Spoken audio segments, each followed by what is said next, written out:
So everyone keeps telling me my side hustle is too simple to actually work.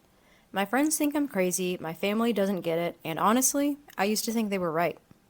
But this month, this simple little business made me $400 working just a few hours on the weekends. In fact, I got my first paying customer within 48 hours of coming up with the idea, all while barely lifting a finger during the week. I'm talking about my giant yard game rental business. And if you're a busy woman looking for a side hustle that doesn't eat your entire life, this might be exactly what you've been searching for.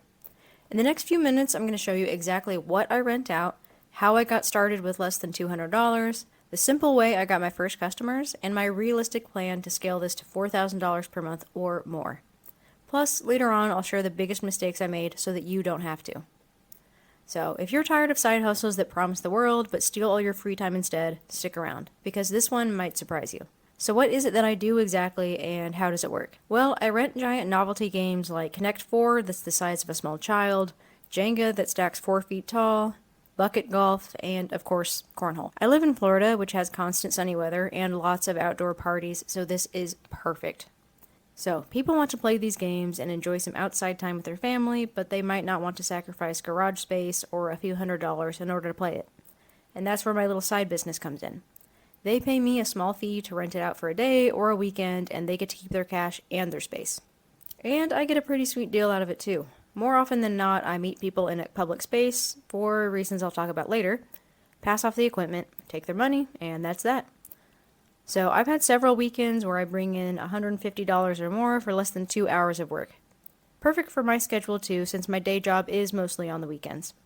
The best part is that I started all of this with less than $200.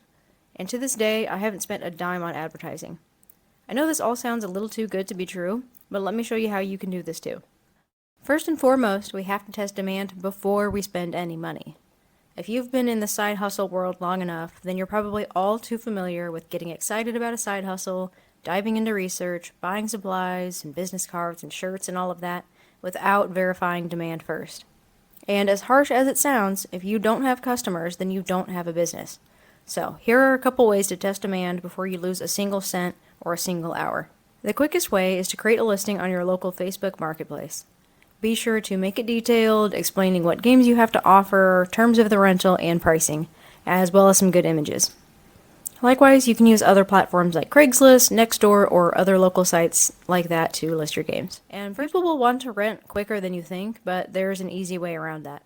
Simply tell them that you're all booked out for the next 2 weeks, but they can book it for that time. It's a good way to look busy without creating any complications. Another note here is that yard games specifically might not do well in your area, but test other things that will. For example, if you live somewhere cold, you might have success renting outdoor heaters, or if you live somewhere more in the desert, I've seen people have success renting above-ground pools. This same process can be adapted to a lot of different types of rentals. So, on to the good stuff. Pricing and profits. I put up my first marketplace listing at the very end of March, meaning my little side hustle is just about 2 months old. In March, I made about $75 with my first rental, only 48 hours after my initial post. In April, I had 2 rentals that totaled $120, and now that May is over, I've had 6 rentals totaling over $400, all without additional marketing or advertising budget. And now that it's June, it's time to start expanding this. My next goal is to grow this to $1,000 per week or more by expanding my offerings, creating packages to sell more, trying new marketing tactics, and using AI to save time and cut costs, which is exactly what I'll go over in our next video. So, look, I know this seems a little too good to be true. A few months ago, I was skeptical too. But here's what I've learned. Sometimes the best opportunities are hiding in plain sight, disguised as things that seem too simple. While everyone else is chasing the latest complicated online business model, I'm making consistent money helping families create memories at their backyard parties. And the best part, I get to be present for my own family during the week. If this resonates with you, if you're tired of trading all your time for a little extra money, I'd love to hear from you in the comments. Tell me, what's holding you back from starting a simple, location-based side hustle like this one? And if this video opened your eyes to a new possibility, please hit that like button. It helps other busy women discover that making extra money doesn't have to mean sacrificing everything else. I'll see you in the next video where I'm breaking down my exact pricing strategy and how I handle difficult customers. Until then, keep it simple and keep it profitable.